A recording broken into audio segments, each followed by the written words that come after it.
E se a verdadeira mensagem de Jesus nunca tivesse sido totalmente compreendida? E se as parábolas que atravessaram os séculos não fossem apenas histórias morais destinadas ao povo simples da Judéia, mas códigos espirituais cuidadosamente construídos para transmitir conhecimentos profundos, sem despertar imediatamente a oposição daqueles que controlavam o poder religioso e político da época? Essa é uma ideia que aparece em diversas correntes místicas, esotéricas e gnósticas, a de que Jesus ensinava em diferentes níveis. Havia a mensagem visível, acessível a todos. Mas também existiria uma mensagem mais profunda, reservada àqueles que estivessem preparados para enxergar além das palavras. Segundo essa interpretação, as parábolas funcionavam como verdadeiros cofres espirituais. Por fora, pareciam histórias simples sobre sementes, pescadores, vinhas, rebanhos e tesouros escondidos.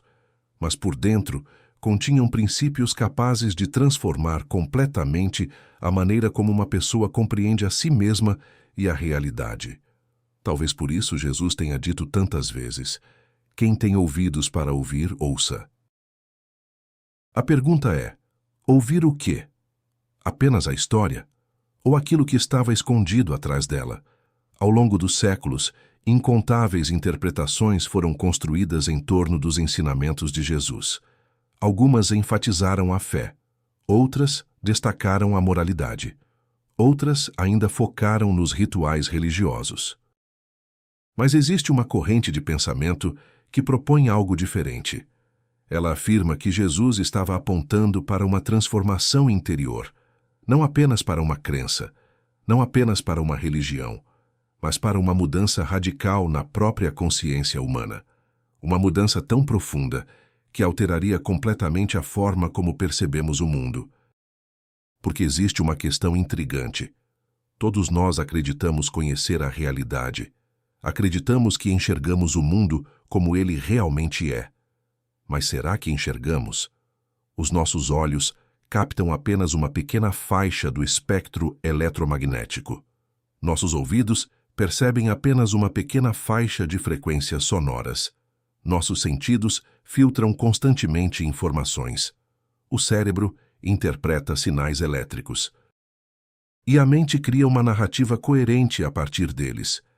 Mas e se aquilo que chamamos de realidade fosse apenas uma interpretação, uma representação limitada de algo muito maior? Diversas tradições antigas ensinaram exatamente isso. No hinduísmo, no budismo, em certas correntes do hermetismo e também em alguns textos gnósticos, encontramos uma ideia recorrente. O ser humano vive identificado com uma percepção limitada de si mesmo. Ele acredita ser apenas o corpo. Acredita ser apenas os pensamentos. Acredita ser apenas suas emoções. Mas existe algo além, algo mais profundo, algo que observa silenciosamente cada pensamento surgir. Algo que permanece presente mesmo quando as emoções mudam. Algo que existia antes de qualquer ideia sobre quem você é. Místicos de diferentes épocas deram nomes diferentes a essa realidade. Alguns a chamaram de espírito, outros de alma, outros de centelha divina, outros simplesmente de consciência. Jesus frequentemente falava sobre um reino. Mas, curiosamente, ele descrevia esse reino de uma maneira muito diferente daquela esperada por seus ouvintes. Ele não falava de exércitos, não falava de conquistas territoriais, não falava de um império político. Em vez disso, dizia coisas como: o reino de Deus está dentro de vós. Uma declaração simples, mas que carrega implicações gigantescas. Se o reino está dentro de nós, então talvez a busca espiritual não seja uma jornada para algum lugar distante. Talvez seja uma jornada para dentro. Talvez aquilo que procuramos esteja mais próximo do que imaginamos. Tão próximo que passamos a vida inteira sem perceber. Muitos textos antigos descrevem a humanidade como alguém que dorme. Não um sono físico, mas um sono espiritual. Um estado em que a pessoa vive no automático. Corre atrás de desejos, busca reconhecimento, busca poder, busca riqueza, busca aprovação. mas raramente para e pergunta: quem sou eu além de tudo isso? Talvez essa seja uma das perguntas mais importantes que um ser humano possa fazer. Porque, segundo várias tradições espirituais, o momento em que essa pergunta surge com sinceridade marca o início do verdadeiro despertar. E é justamente aqui que começamos a nos aproximar de um dos temas mais controversos associados às interpretações esotéricas dos ensinamentos de Jesus: a ideia de que existe um estado superior de consciência adormecido dentro de cada ser humano, uma possibilidade latente, uma capacidade que a maioria das pessoas jamais explora. Nos próximos capítulos, veremos por que alguns estudiosos e místicos acreditam que os ensinamentos de Jesus possuem paralelos com antigas tradições orientais, e por que conceitos como nascimento espiritual, iluminação, reino dos céus e transformação interior continuam despertando fascínio milhares de anos depois.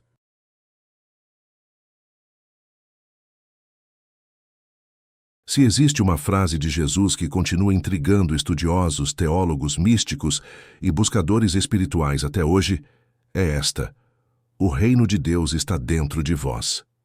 Lucas 17:21. Mas o que exatamente isso significa? Durante séculos, muitas pessoas imaginaram o reino dos céus como um lugar distante, um mundo que existiria após a morte, uma dimensão futura reservada aos justos. Mas quando observamos as palavras atribuídas a Jesus, encontramos algo surpreendente. Ele frequentemente falava do reino como uma realidade presente, algo que já está aqui, algo que pode ser descoberto agora, algo que não depende de geografia, templos ou fronteiras. Segundo algumas interpretações místicas, Jesus não estava descrevendo um local físico, ele estava descrevendo um estado de consciência, uma forma completamente diferente de perceber a existência. Isso explicaria por que tantas parábolas falam sobre algo escondido. Um tesouro enterrado, uma pérola de grande valor, uma semente minúscula que cresce silenciosamente. Todos esses símbolos parecem apontar para uma mesma direção. Existe algo precioso dentro do ser humano que permanece oculto, algo que precisa ser descoberto. Os textos gnósticos encontrados em Nag Hammadi chamam essa realidade de centelha divina, uma pequena chama espiritual aprisionada dentro da experiência material. Segundo essa visão, o maior problema da humanidade não é a falta de conhecimento externo, é o esquecimento de sua verdadeira natureza. As pessoas passam a vida aprendendo sobre o mundo, aprendem matemática, aprendem história, aprendem profissões, aprendem a sobreviver, mas raramente aprendem a conhecer a si mesmas. E é justamente aqui que surge uma das ideias mais poderosas encontradas em diversas tradições espirituais: a diferença entre informação e transformação. Informação é acumular dados, transformação é mudar quem você é. Uma pessoa pode decorar livros inteiros sobre espiritualidade, pode memorizar escrituras, pode conhecer centenas de doutrinas, e ainda assim permanecer exatamente a mesma. Jesus parecia enfatizar algo diferente. Ele falava sobre nascer de novo. Mas o que significa nascer de novo? Certamente não se trata de retornar ao ventre materno, como Nicodemos imaginou. A ideia parece apontar para uma mudança interior tão profunda que é como se uma nova pessoa surgisse. A mesma aparência, o mesmo corpo, o mesmo nome, mas uma consciência diferente, uma nova maneira de enxergar a vida. Muitas tradições chamam isso de despertar. Os budistas falam sobre iluminação. Os gnósticos falam sobre gnose. Os místicos cristãos falam sobre união com Deus. Os hermetistas falam sobre conhecimento de si mesmo. As palavras mudam, mas o princípio permanece surpreendentemente semelhante. A verdadeira transformação acontece dentro. Talvez seja por isso que Jesus demonstrava tão pouca preocupação com o status social. Ele conversava com pescadores, falava com cobradores de impostos, sentava-se à mesa com pessoas rejeitadas pela sociedade, porque aquilo que ele buscava despertar não dependia de riqueza. Não dependia de posição social. Não dependia de educação formal.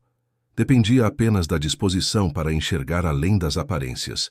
Mas existe um obstáculo, talvez o maior obstáculo de todos: a identificação completa com o personagem que acreditamos ser. Desde a infância, construímos uma identidade. Criamos histórias sobre nós mesmos. Criamos medos. Criamos expectativas. Criamos máscaras. Com o passar dos anos, passamos a acreditar que somos essas máscaras. Mas quem observa essas máscaras? Quem observa seus pensamentos? Quem percebe suas emoções? Quem testemunha seus medos? Essa pergunta aparece repetidamente nos ensinamentos de grandes mestres espirituais. Porque quando uma pessoa começa a observar a própria mente, algo curioso acontece. Ela percebe que existe uma diferença entre os pensamentos e aquele que observa os pensamentos. Entre as emoções e aquele que observa as emoções.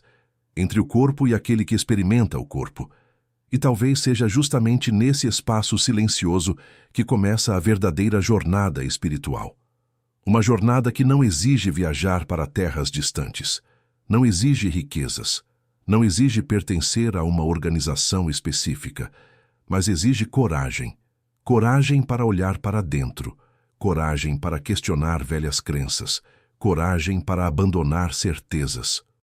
Porque a verdade mais difícil de aceitar nem sempre está escondida no mundo. Às vezes, ela está escondida dentro de nós.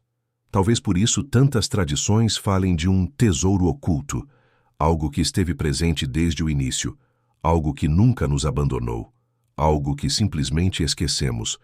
Mas se isso é verdade, surge uma nova pergunta. Se existe uma dimensão mais profunda da consciência humana, por que a maioria das pessoas nunca a experimenta? Por que parece tão difícil perceber essa realidade? Segundo várias tradições antigas, existe uma barreira invisível entre o ser humano e sua verdadeira natureza. Uma barreira feita de distrações, desejos, medos e condicionamentos. E é justamente sobre essa barreira que falaremos na próxima parte. Porque, segundo alguns dos ensinamentos mais antigos da humanidade, a verdadeira prisão pode não ser um lugar. Pode ser um estado de consciência.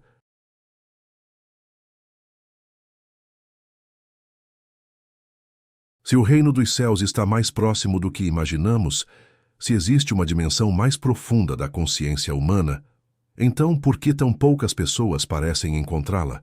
Por que tantos passam a vida inteira buscando sentido, felicidade e paz interior sem jamais sentir que realmente chegaram ao destino? Essa pergunta acompanha a humanidade há milhares de anos. E as respostas oferecidas pelos grandes mestres espirituais costumam apontar para um mesmo obstáculo. O ser humano vive preso, mas não por correntes de ferro, não por muros de pedra, nem por grades visíveis. A prisão é muito mais sutil. Ela existe dentro da própria mente. Observe um dia comum. Você acorda. Imediatamente surgem pensamentos, coisas para resolver, problemas para enfrentar, preocupações, desejos, lembranças, arrependimentos, expectativas. E antes mesmo de sair da cama, a mente já criou um universo inteiro. Um universo feito de narrativas, histórias, julgamentos, comparações, medos. A maioria das pessoas passa a vida inteira dentro desse fluxo constante sem jamais questioná-lo. Acreditam que são os próprios pensamentos, acreditam que são as emoções, acreditam que são os medos. Mas será que são? Imagine que você esteja sentado à margem de um rio. A água passa sem parar. As correntes seguem seu curso. Agora imagine que cada pensamento seja uma dessas correntes. Você pode observá-las passar, mas não precisa entrar nelas. O problema é que a maioria de nós salta dentro do rio. E então, somos arrastados.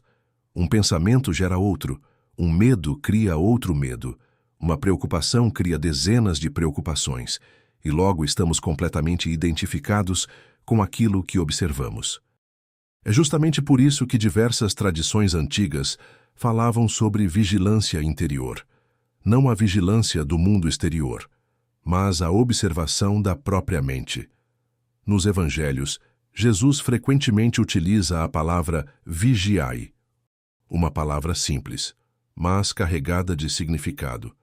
Vigiar não significa viver assustado, significa estar consciente, significa perceber aquilo que normalmente passa despercebido, porque existe algo curioso sobre a mente humana.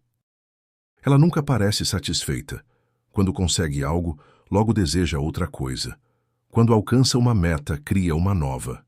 Quando resolve um problema, encontra outro. É como uma máquina produzindo desejos sem cessar. E talvez você já tenha percebido isso em sua própria vida. Existe aquele objetivo que parece ser a resposta para tudo. Talvez um emprego, talvez dinheiro, talvez reconhecimento, talvez um relacionamento. Você acredita que quando alcançar aquilo, finalmente será feliz. Então alcança. E por um breve momento sente satisfação. Mas pouco tempo depois surge uma nova busca, uma nova necessidade, uma nova falta. O ciclo recomeça. Os antigos mestres espirituais observavam esse fenômeno com enorme atenção. Eles perceberam que muitos dos sofrimentos humanos nascem justamente dessa identificação constante com os movimentos da mente. O problema não é possuir desejos. O problema é acreditar que a felicidade depende deles, porque quando isso acontece, a paz sempre fica no futuro, sempre depende da próxima conquista, do próximo acontecimento, da próxima realização. E assim, a vida inteira passa sem que a pessoa perceba o momento presente. Talvez por isso Jesus falasse tanto sobre simplicidade, sobre crianças, sobre pureza de coração, não porque defendesse ingenuidade, mas porque enxergava algo que os adultos costumam perder: a capacidade de estar presente, a capacidade de experimentar a vida sem a interferência constante das narrativas mentais. Em muitos textos gnósticos, encontramos uma ideia semelhante. Eles afirmam que a humanidade vive em um estado de esquecimento, não porque lhe falte inteligência, mas porque sua atenção está continuamente voltada para fora, sempre procurando respostas no mundo, raramente procurando dentro de si. E aqui surge uma reflexão desconfortável. Vivemos em uma época onde nunca houve tanta informação. Temos acesso a bibliotecas inteiras na palma da mão.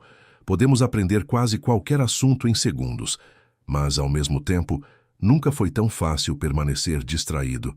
Notificações, vídeos curtos, redes sociais, discussões intermináveis, conteúdo sem fim, tudo competindo pela atenção. Tudo disputando o recurso mais valioso que existe, sua consciência. Porque aquilo que recebe sua atenção molda sua realidade. Aquilo que você alimenta, cresce. Aquilo que você observa repetidamente, se fortalece. E talvez seja exatamente por isso que tantos mestres antigos insistiam na importância do silêncio. O silêncio não como ausência de som, mas como ausência de ruído interior. Um estado em que a mente finalmente desacelera. Um estado em que a pessoa começa a perceber algo que sempre esteve presente, algo que existia antes dos pensamentos, antes das preocupações, antes das histórias, algo imóvel no centro de toda a experiência. Místicos cristãos chamaram isso de presença de Deus. Os gnósticos falaram da centelha divina. Outras tradições utilizaram nomes diferentes, mas todas pareciam apontar para a mesma direção. Existe uma dimensão mais profunda dentro do ser humano. Uma dimensão que não nasce nem morre. Uma dimensão que permanece intacta, apesar das mudanças da vida. Mas existe ainda outra questão. Se essa presença está dentro de todos nós, por que ela parece tão distante? Por que parece tão difícil acessá-la? Segundo muitas tradições antigas, a resposta está relacionada a um processo de transformação interior. Um processo que exige disciplina, autoconhecimento e mudança de percepção. E é justamente aqui que entramos em um dos temas mais controversos e fascinantes associados às interpretações esotéricas dos ensinamentos de Jesus. A ideia de um segundo nascimento. Uma transformação tão profunda que antigos mestres a comparavam ao surgimento de uma nova vida. porque talvez o verdadeiro significado de nascer de novo seja muito diferente daquilo que a maioria das pessoas imagina. Entre todas as declarações atribuídas a Jesus, poucas causaram tanta confusão quanto aquela feita a Nicodemos durante uma conversa registrada no Evangelho de João. Nicodemos era um homem instruído, um mestre da lei, alguém respeitado por seu conhecimento religioso. Mas naquela noite, ao ouvir Jesus falar sobre o reino de Deus, encontrou uma ideia que parecia impossível de compreender. Jesus declarou: em verdade te digo, que aquele que não nascer de novo não pode ver o reino de Deus. Nicodemos ficou perplexo. Como alguém poderia nascer novamente? Voltar ao ventre materno? Recomeçar a vida desde o início? Mas Jesus não estava falando de um nascimento físico. Ele apontava para algo muito mais profundo, algo que aparece repetidamente nas tradições espirituais do mundo inteiro. A transformação da consciência, a morte de uma identidade antiga e o surgimento de uma nova percepção da realidade. Em muitas escolas de mistério da antiguidade, o iniciado passava por um processo simbólico de morte e renascimento. Não porque seu corpo morria, mas porque a pessoa que ele acreditava ser deixava de existir. O ego, as ilusões, os condicionamentos e as falsas certezas eram confrontados. E daquele processo surgia uma nova forma de enxergar a vida. Os gnósticos falavam sobre despertar do sono da ignorância. Os filósofos gregos falavam sobre sair da caverna das sombras. Os místicos cristãos falavam sobre morrer para o velho homem e nascer para o espírito. As palavras mudavam, mas a ideia central permanecia. O verdadeiro nascimento espiritual acontece quando a consciência desperta para algo maior do que a personalidade. Talvez por isso Jesus utilizasse símbolos tão poderosos. Ele não dizia apenas que o reino deveria ser encontrado. Ele dizia que era necessário tornar-se como uma criança. Uma frase aparentemente simples, mas profundamente revolucionária. Porque uma criança observa o mundo com admiração.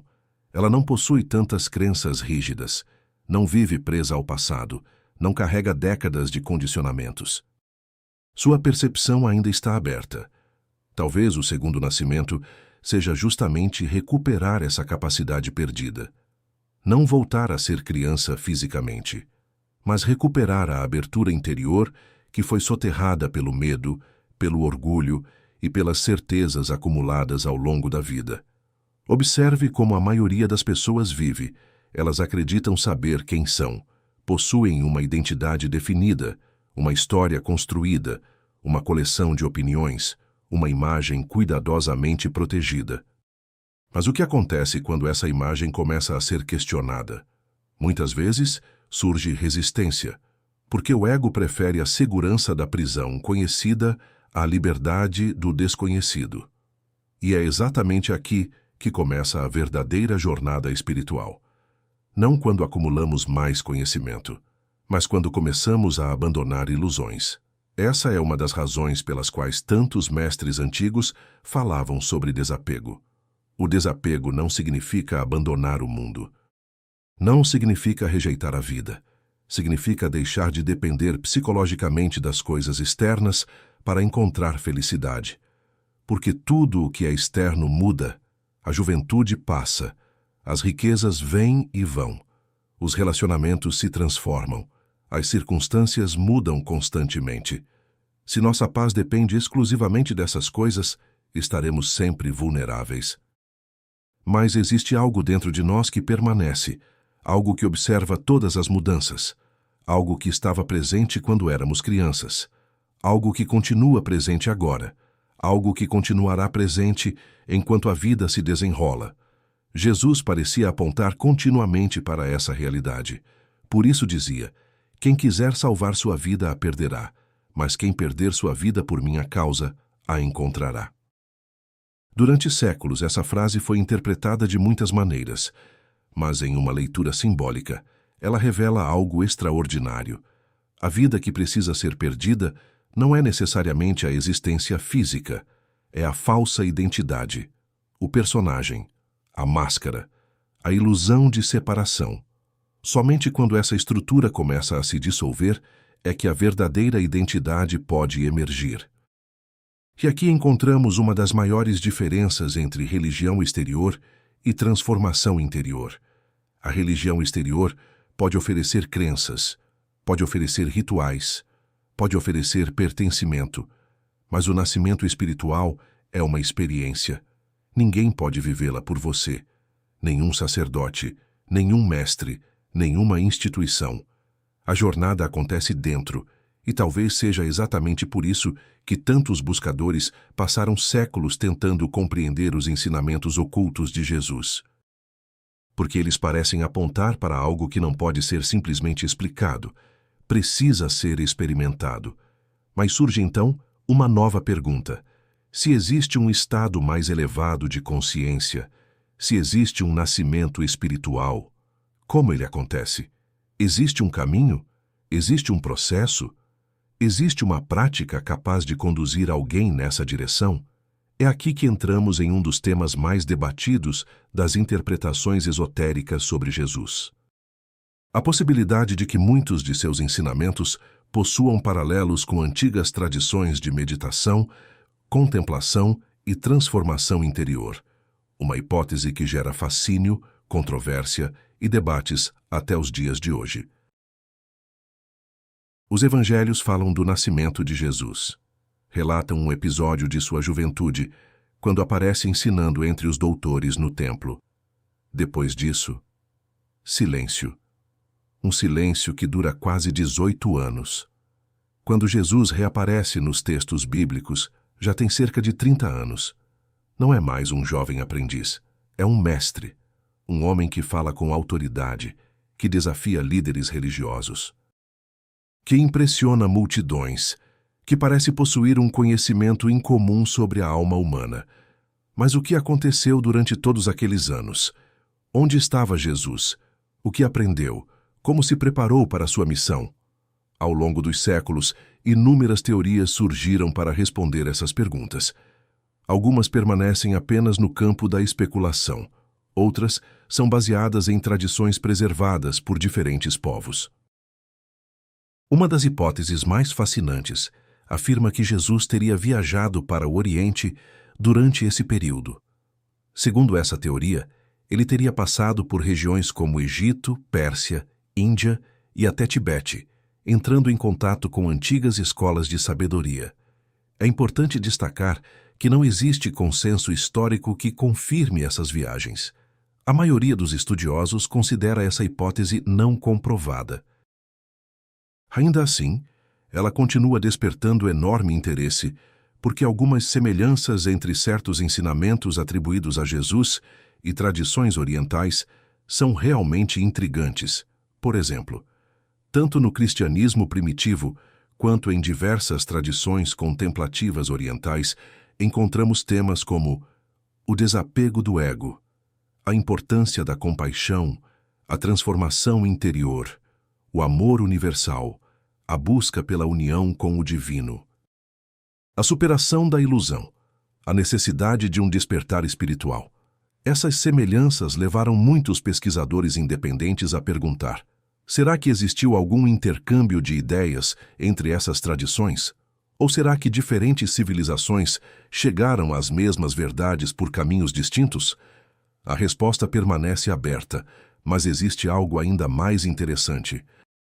Independentemente de onde Jesus esteve, seus ensinamentos frequentemente apontam para uma experiência direta da realidade espiritual. Ele não dizia apenas para acreditar, ele falava sobre ver, sobre conhecer, sobre experimentar. Observe algumas de suas declarações. Conhecereis a verdade e a verdade vos libertará. Não diz apenas acreditar na verdade, mas conhecê-la. Outra frase igualmente poderosa aparece no Evangelho de Tomé, um texto encontrado entre os manuscritos de Nag Hammadi. Quem busca, não cesse de buscar até encontrar. Quando encontrar, ficará perturbado, e quando ficar perturbado, ficará maravilhado. Essa ideia aparece em muitas tradições de sabedoria. O despertar raramente acontece porque alguém recebeu uma resposta. geralmente acontece porque alguém teve coragem de fazer perguntas. Perguntas profundas, incômodas, que desafiam tudo aquilo que parecia certo. Talvez por isso, Jesus frequentemente incomodasse as autoridades religiosas. Ele não oferecia respostas prontas para manter o sistema funcionando. Ele convidava as pessoas a enxergar por si mesmas. E isso sempre foi perigoso. Porque uma pessoa que aprende a pensar por conta própria se torna difícil de controlar. Uma pessoa que descobre sua própria conexão com o divino deixa de depender totalmente das estruturas externas. É justamente por esse motivo que muitos textos místicos falam sobre a jornada espiritual como um despertar. Não um despertar para uma nova crença, mas para uma nova percepção, uma nova forma de enxergar a realidade. E aqui encontramos algo surpreendente. Quando observamos os grandes mestres da humanidade, percebemos que eles frequentemente utilizam linguagens diferentes para descrever algo muito parecido. Os gnósticos falam da centelha divina. Os místicos cristãos falam da presença de Deus na alma. Os hermetistas falam da centelha do Uno. Os sábios orientais falam da natureza divina ou da consciência universal. As palavras mudam, mas a direção parece semelhante. Todos apontam para uma realidade interior que permanece oculta para a maioria das pessoas. Uma realidade que não pode ser comprada, não pode ser herdada, não pode ser imposta, precisa ser descoberta. Mas se essa descoberta é tão importante, por que parece tão difícil alcançá-la? Segundo antigas tradições espirituais, existe dentro do ser humano um potencial adormecido. Uma capacidade de percepção muito maior do que normalmente utilizamos. Uma capacidade que os místicos associaram à iluminação, ao despertar e à expansão da consciência. E é justamente nesse ponto que chegamos a um dos temas mais controversos e fascinantes das interpretações esotéricas dos ensinamentos de Jesus. Os símbolos da luz, do olho espiritual, da escada para o céu, dos 7 selos, dos 7 candeeiros, dos mistérios ocultos dentro do próprio ser humano. Talvez estas imagens estejam descrevendo algo que acontece dentro de nós, algo que os antigos chamavam de despertar espiritual e que continua fascinando buscadores até os dias de hoje. Quando a maioria das pessoas pensa no Apocalipse, imagina catástrofes, guerras, desastres naturais, bestas misteriosas, o fim do mundo. Mas e se parte do Apocalipse não estivesse falando apenas sobre eventos externos? E se algumas de suas imagens mais enigmáticas descrevessem algo que acontece dentro do próprio ser humano?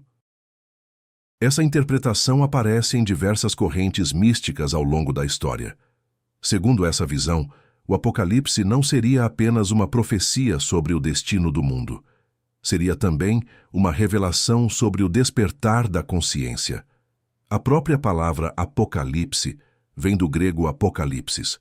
Seu significado original não é destruição, é revelação, retirada do véu, manifestação daquilo que estava oculto. E talvez seja exatamente isso que o texto esteja tentando fazer. Revelar algo escondido. No primeiro capítulo do Apocalipse, João descreve uma visão extraordinária. Ele vê 7 candeeiros de ouro, 7 estrelas, uma figura luminosa semelhante ao Filho do Homem, uma presença tão intensa que João cai por terra. Durante séculos, teólogos buscaram compreender o significado desses símbolos, mas algumas tradições esotéricas sugerem que eles representam etapas de uma transformação interior. O número 7 aparece repetidamente. 7 igrejas, 7 selos, 7 trombetas, 7 estrelas, 7 espíritos diante do trono, 7 lâmpadas de fogo. Por que exatamente 7? Para muitos intérpretes místicos, esse número representa os diferentes níveis de desenvolvimento espiritual da alma. Não necessariamente locais físicos, mas estados de consciência, etapas de uma jornada interior, uma jornada que conduz o ser humano da ignorância ao despertar, da separação à unidade, da escuridão à luz, Observe que o Apocalipse é repleto de imagens luminosas, lâmpadas, estrelas, fogo, tronos resplandecentes, pedras preciosas, raios. Tudo parece girar em torno da ideia de iluminação. Como se João estivesse tentando descrever uma realidade impossível de expressar com palavras comuns. Os antigos místicos frequentemente enfrentavam esse mesmo problema. Como explicar experiências espirituais profundas? Como descrever algo que transcende os sentidos? Por isso recorriam aos símbolos, à linguagem poética, à metáfora. E talvez seja exatamente por isso que o Apocalipse continua fascinando leitores após quase 2000 anos. Porque ele parece falar em vários níveis ao mesmo tempo. Pode ser lido como profecia, como alegoria, como mensagem espiritual, e pode ser lido como um mapa da transformação humana. Mas existe um símbolo em particular que desperta enorme curiosidade. Um símbolo mencionado não apenas no Apocalipse, mas também em diversos ensinamentos atribuídos a Jesus. O símbolo da luz, uma luz interior. Uma luz capaz de transformar completamente a percepção da realidade. Jesus declarou: "A lâmpada do corpo são os olhos. Se os teus olhos forem bons, todo o teu corpo terá luz." Mas estaria ele falando apenas dos olhos físicos? Ou estaria apontando para uma forma mais profunda de visão? Uma visão que não depende apenas dos sentidos, uma visão espiritual, uma visão interior. Essa pergunta nos leva diretamente a um dos temas mais misteriosos de toda a tradição esotérica associada aos ensinamentos de Jesus, o chamado olho único, o olho da luz, o olho que vê aquilo que permanece invisível para a percepção comum. E é justamente sobre esse mistério que falaremos na próxima parte. Entre todas as frases misteriosas atribuídas a Jesus, poucas despertaram tantas interpretações quanto esta. A lâmpada do corpo é o olho. Se, pois, o teu olho for único, todo o teu corpo será cheio de luz. Mateus 6:22. À primeira vista, parece uma simples metáfora. Mas quanto mais observamos, mais perguntas surgem. O que significa ter um olho único? Por que Jesus relaciona esse olho com a luz? E por que afirma que todo o corpo pode ser preenchido por essa luz? Para muitos intérpretes tradicionais, a passagem fala sobre pureza espiritual e foco interior, mas em correntes místicas e esotéricas, essa frase ganhou um significado ainda mais profundo. Segundo essas interpretações, Jesus estaria falando de uma forma superior de percepção, uma maneira de enxergar além das aparências, além das ilusões, além daquilo que os sentidos normalmente captam. Desde os tempos antigos, diversas civilizações falavam sobre um olho espiritual. No Egito, encontramos o olho de Horus. Na Índia, o conceito do terceiro olho. Nos mistérios gregos, a ideia da visão interior. Nos textos gnósticos, a capacidade de perceber a realidade espiritual oculta por trás do mundo visível. Curiosamente, todas essas tradições utilizam símbolos semelhantes: luz, visão, despertar, consciência. Como se estivessem tentando descrever uma mesma experiência, utilizando linguagens diferentes. Mas existe algo ainda mais intrigante. Jesus frequentemente falava sobre cegueira, e nem sempre estava se referindo à cegueira física. Muitas vezes, suas palavras pareciam apontar para uma cegueira interior, uma incapacidade de perceber aquilo que está diante dos olhos. Observe quantas vezes ele dizia: "Quem tem olhos para ver, veja." A frase parece simples, mas contém um mistério, porque todos os que o ouviam possuíam olhos físicos. Então, que visão era essa que alguns tinham e outros não? Talvez Jesus estivesse falando sobre percepção, sobre consciência, sobre a capacidade de enxergar significados ocultos por trás da superfície das coisas. Imagine duas pessoas observando exatamente a mesma situação. Uma vê apenas acontecimentos, a outra percebe lições. Uma vê problemas. A outra vê oportunidades de crescimento. Uma vê apenas matéria. A outra percebe profundidade espiritual. O mundo é o mesmo, mas a forma de enxergá-lo muda completamente. Os antigos mestres ensinavam que a transformação espiritual não consiste em fugir do mundo. Consiste em aprender a vê-lo de maneira diferente, porque aquilo que percebemos determina a maneira como vivemos. Se enxergamos apenas separação, vivemos em conflito. Se enxergamos apenas escassez, vivemos em medo. Se enxergamos apenas competição, vivemos em luta constante. Mas quando a percepção muda, tudo muda. Talvez por isso tantas tradições associem o despertar espiritual à luz. Não porque uma luz física apareça diante da pessoa, mas porque algo se ilumina dentro dela, uma compreensão surge, uma clareza aparece. Uma verdade que antes estava escondida torna-se evidente. E é justamente isso que a palavra revelação significa. Algo que sempre esteve presente, mas que finalmente foi visto. Os místicos frequentemente descrevem essa experiência como acordar de um sonho. Durante o sonho, tudo parece real. As emoções parecem reais. Os medos parecem reais. Os limites parecem reais.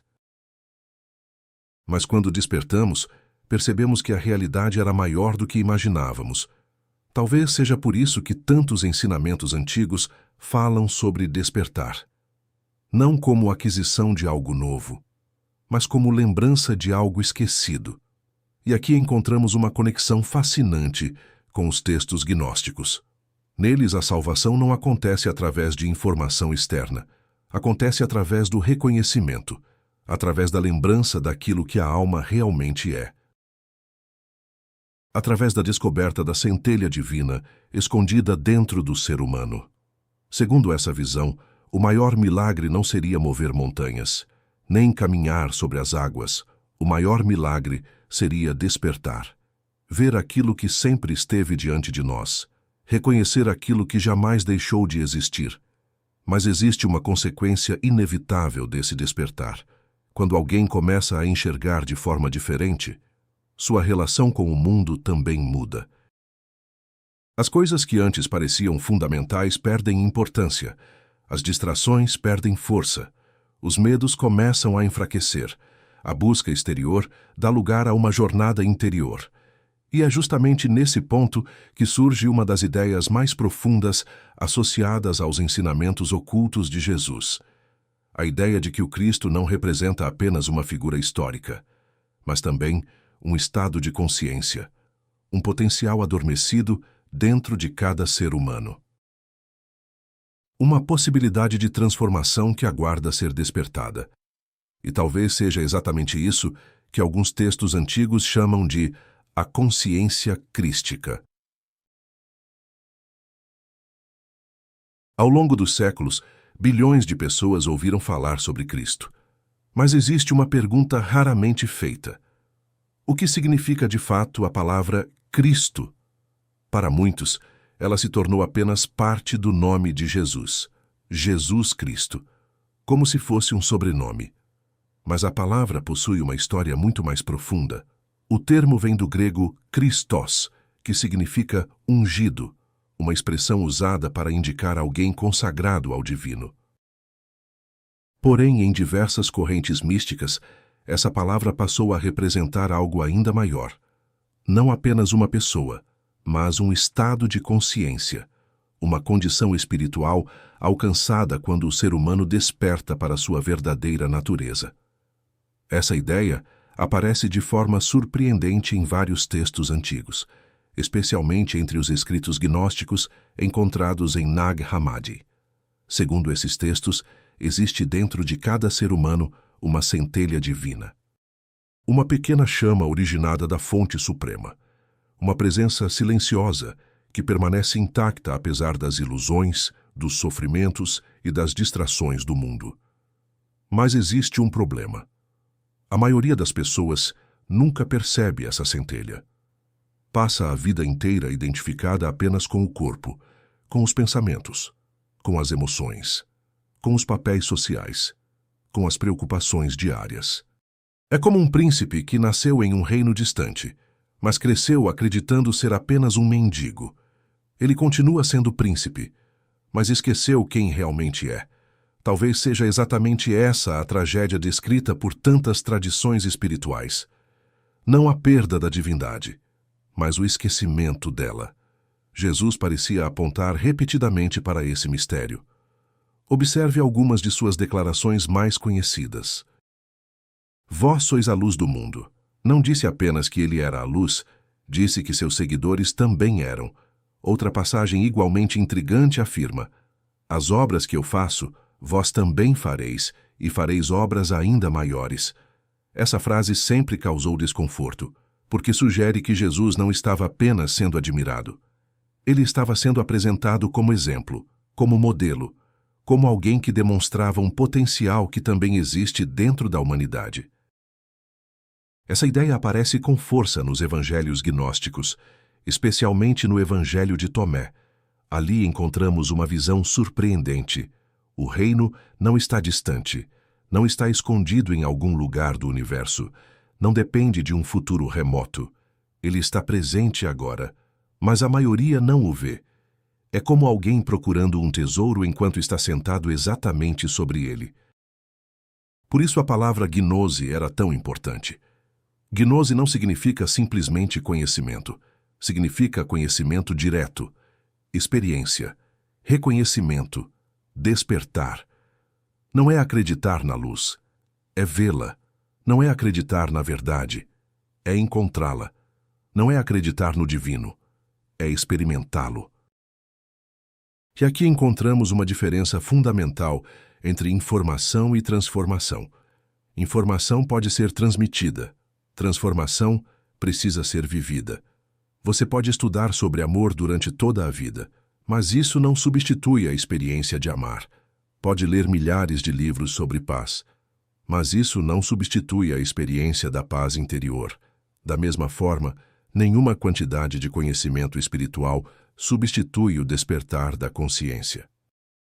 É por isso que tantos mestres insistiam na prática, na contemplação, na oração profunda, no silêncio, na observação de si mesmo. Porque o objetivo nunca foi apenas acumular ideias. O objetivo era transformar o próprio ser. Talvez seja exatamente isso que os antigos chamavam de consciência crística. Não uma crença, não uma religião, mas uma forma de existir, uma forma de perceber a realidade. Uma forma de experimentar a unidade por trás da aparente separação. Imagine o oceano. Milhares de ondas surgem em sua superfície. Cada onda parece separada. Possui forma própria, movimento próprio, identidade própria. Mas, em sua essência, todas são feitas da mesma água. Segundo inúmeras tradições espirituais, algo semelhante acontece com a humanidade. Cada pessoa parece separada. Cada indivíduo possui sua história, sua personalidade, seu corpo. Mas em um nível mais profundo, todos participam da mesma fonte, da mesma realidade fundamental. Talvez seja isso que levou tantos místicos a falarem sobre unidade, não uma unidade política, nem social, mas espiritual. A percepção de que a divisão é, em grande parte, uma aparência, e que por trás dela existe uma conexão profunda entre todos os seres. Quando essa percepção surge, algo muda. O medo diminui. A compaixão cresce. A necessidade de competir enfraquece. O desejo de dominar perde sentido, porque aquilo que fazemos ao outro, de certa forma, fazemos a nós mesmos. Essa é uma das mensagens mais revolucionárias já ensinadas, e talvez uma das mais difíceis de viver. Mas ainda existe um obstáculo. Mesmo que a centelha divina esteja presente, mesmo que a consciência crística seja uma possibilidade, ainda permanecemos cercados por distrações, medos e ilusões. O que nos impede de experimentar plenamente essa realidade? O que cria a sensação de separação? O que nos mantém presos ao sofrimento? Essa pergunta nos conduz ao próximo grande mistério: a batalha entre luz e trevas. Durante séculos, a humanidade imaginou o céu e o inferno como lugares, um acima das nuvens, outro nas profundezas da terra, um destinado aos justos, outro reservado aos pecadores. Mas quando observamos os ensinamentos dos grandes místicos da história, encontramos uma perspectiva muito diferente, uma perspectiva que muda completamente a forma de compreender essas palavras. E se céu e inferno forem, antes de tudo, estados de consciência? E se a verdadeira batalha entre luz e trevas não estiver acontecendo em algum lugar distante do universo? E se ela estiver acontecendo dentro de cada ser humano? Os antigos gnósticos acreditavam que a maior prisão da humanidade não era física, era espiritual. Eles afirmavam que o ser humano vive em um estado de esquecimento. Esqueceu sua origem, esqueceu sua verdadeira natureza, esqueceu sua conexão com o divino. Por isso vaga pelo mundo procurando externamente aquilo que já existe dentro dele. Mas quanto mais procura fora, mais distante parece ficar daquilo que busca. Jesus frequentemente falava sobre esse estado, não usando necessariamente as palavras dos gnósticos, mas através de parábolas, símbolos, advertências, chamados ao despertar. Observe algo curioso. Sempre que Jesus falava sobre vigilância, ele estava chamando a atenção para um perigo invisível, não para exércitos, não para inimigos externos, mas para algo que age silenciosamente dentro da própria mente. Porque a mente possui uma característica peculiar. Ela cria separação, cria comparações, cria conflitos, cria medo, cria a sensação de que estamos isolados do restante da existência. E quando essa sensação domina completamente a consciência, surge o sofrimento. Talvez seja exatamente isso que muitos mestres antigos chamavam de inferno, não um lugar para onde vamos, mas uma condição em que já estamos, uma existência dominada pelo medo, pela ansiedade, pela culpa, pela raiva, pela ilusão de separação. Observe a sociedade moderna. Nunca houve tanto conforto material, tanta tecnologia, tanto acesso à informação. E ainda assim, milhões de pessoas vivem em angústia constante, sempre correndo, sempre preocupadas, sempre sentindo que algo está faltando, como se existisse um vazio impossível de preencher. Os antigos mestres diriam que esse vazio não pode ser preenchido pelo mundo exterior, porque sua origem não está fora, está dentro.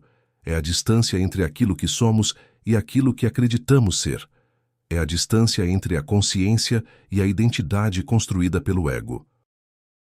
Talvez seja por isso que Jesus ensinava o desapego, não porque as coisas materiais sejam más, mas porque nenhuma delas consegue resolver uma carência espiritual. O problema não está nas posses, está na crença de que elas podem fornecer aquilo que apenas o despertar interior pode oferecer. Quando essa compreensão começa a surgir, algo extraordinário acontece. A batalha muda de lugar. Ela deixa de ser contra outras pessoas, contra grupos, contra ideologias, contra inimigos imaginários. E passa a ser uma jornada de autoconhecimento, uma investigação interior, uma busca pela verdade. E é nesse ponto que muitas tradições falam sobre o adversário, sobre Satanás, sobre as forças das trevas. Nas interpretações esotéricas, esses símbolos frequentemente representam estados internos. Ignorância, ilusão, orgulho, apego, medo, tudo aquilo que mantém a consciência aprisionada. Nos evangelhos existe uma passagem intrigante. Quando Jesus anuncia seu destino, Pedro tenta convencê-lo a abandonar aquele caminho, e Jesus responde: "Afasta-te de mim, Satanás." Curiosamente, ele não está falando com uma entidade invisível. Está falando com Pedro. Isso levou diversos intérpretes a refletirem. Será que o termo representa, naquele contexto, uma influência que desvia alguém de sua missão? Um obstáculo interior? Uma força de resistência ao despertar? Talvez. Porque toda transformação encontra resistência. Sempre que uma pessoa tenta mudar profundamente, algo dentro dela reage. Os velhos hábitos, os velhos medos, as antigas crenças, as zonas de conforto. Tudo luta para permanecer exatamente como está. Essa é a batalha invisível, a batalha da alma, a luta entre permanecer adormecido ou despertar, entre continuar vivendo automaticamente ou tornar-se consciente, entre seguir apenas os impulsos da mente ou descobrir algo mais profundo. Talvez seja por isso que tantos textos espirituais falam sobre luz, porque a escuridão não precisa ser combatida diretamente. Basta acender uma luz, e a escuridão desaparece. Da mesma forma, o despertar não exige destruir a si mesmo, exige compreender a si mesmo, não exige guerra, exige consciência, não exige medo, exige clareza. E então surge a grande pergunta final: se o reino está dentro, se a centelha divina está dentro, se o céu é um estado de consciência, como podemos nos aproximar dessa realidade? É exatamente essa questão que nos leva à etapa final desta jornada. A história está cheia de pessoas que acumularam informações espirituais e continuaram vivendo exatamente da mesma maneira. A verdadeira questão nunca foi quanto você sabe. A verdadeira questão é: você está disposto a despertar? Segundo os ensinamentos mais profundos atribuídos a Jesus, o reino de Deus não é um prêmio futuro, não é um lugar distante, não é algo reservado para depois da morte. É uma realidade que pode ser descoberta aqui e agora. Mas existe um obstáculo, o mesmo obstáculo que acompanhou a humanidade desde o início: a distração. Vivemos cercados por ruído. Ruído das notícias, das redes sociais, das preocupações, dos desejos, dos medos, das opiniões. A mente raramente fica em silêncio. E quando ela nunca se cala, torna-se impossível ouvir aquilo que fala mais profundamente dentro de nós. Talvez seja por isso que tantos mestres procuravam o deserto. Não necessariamente um deserto físico, mas um deserto interior, um espaço onde as distrações desaparecem, um espaço onde finalmente podemos ouvir a nós mesmos. Porque existe algo curioso. Aquilo que buscamos desesperadamente no mundo costuma aparecer quando paramos de correr atrás dele. A paz não surge da conquista. O amor não surge da posse. A felicidade não surge do acúmulo. Todas essas coisas parecem florescer quando a mente deixa de lutar constantemente contra a realidade. Talvez seja isso que Jesus queria dizer quando falava sobre confiar, quando falava sobre observar os lírios do campo, quando falava sobre as aves do céu. Não era um convite à passividade, era um convite à presença, um convite para sair da prisão do futuro e retornar ao momento presente. Porque é apenas no presente que a vida acontece. O passado existe como memória, o futuro existe como imaginação, mas a consciência existe agora. E é justamente nesse agora que o reino pode ser encontrado. Os gnósticos diziam que a humanidade vive adormecida. Os místicos cristãos falavam sobre abrir os olhos espirituais. Os hermetistas falavam sobre conhecer a si mesmo. Os sábios orientais falavam sobre despertar. Palavras diferentes, uma mesma direção. Todos apontavam para uma transformação interior, uma mudança de percepção, uma revolução silenciosa. Não uma revolução política, não uma revolução externa, mas uma revolução da consciência. Porque quando a consciência muda, tudo muda. O mundo continua o mesmo. As circunstâncias continuam existindo. Os desafios continuam aparecendo. Mas a forma de vivê-los se transforma completamente. É como se uma nova luz começasse a iluminar aquilo que antes parecia confuso. E então percebemos algo extraordinário. A jornada espiritual não é uma corrida para se tornar algo que não somos. É uma lembrança, uma recordação, um retorno, uma descoberta daquilo que sempre esteve presente. Talvez seja por isso que tantos textos antigos falam sobre despertar e não sobre adquirir, porque não se trata de adicionar algo à alma. Trata-se de remover aquilo que a impede de enxergar: o medo, a ignorância, as ilusões, as falsas identidades, as máscaras. Quando essas camadas começam a cair, algo permanece, algo que sempre esteve lá, algo que não nasceu com o corpo, algo que não envelhece, algo que não depende das circunstâncias, algo que inúmeras tradições chamaram de espírito, de centelha divina, de presença, de consciência, ou simplesmente de Deus dentro de nós. Talvez essa seja a grande revelação escondida por trás de tantas parábolas. Talvez seja esse o tesouro enterrado no campo, a pérola de grande valor, a lâmpada escondida. O reino dos céus. Não algo distante, mas algo presente, aqui, agora, dentro de você. E talvez, depois de tudo o que foi dito, reste apenas uma última pergunta. Se o reino está dentro de você, o que está impedindo você de procurá-lo?